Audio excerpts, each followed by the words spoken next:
Saya Cynthia Rompas masih menemani Anda di Kompas Petang. Saudara, sejumlah calon aparatur sipil negara dan pegawai pemerintah dengan perjanjian kerja atau P3K tahap 1 Provinsi Sultra menggelar unjuk rasa.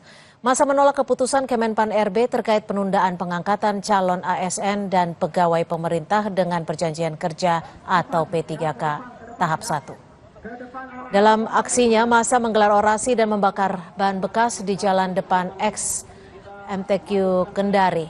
Masa juga membawa spanduk serta pamflet penolakan penundaan pengangkatan calon ASN dan pegawai pemerintah dengan perjanjian kerja atau P3K tahap 1. Usai berorasi di jalan depan MTQ Kendari, masa kemudian melanjutkan aksinya di kantor DPRD Provinsi Sultra.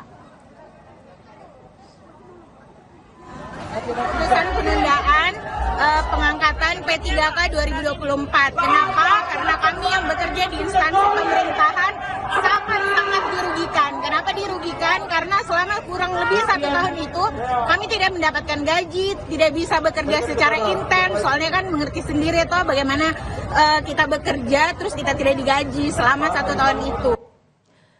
Kita ke informasi lain, Saudara. Pusat kuliner Pasar Lama Kota Tangerang, Banten dipadati warga yang tengah ngabuburit.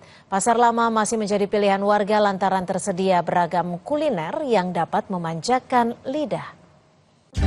Tingkatkan iman, ilmu, dan amal di bulan suci. Tarik faedah dari program-program spesial Kompas TV bersama teman Ramadan. Kompas TV.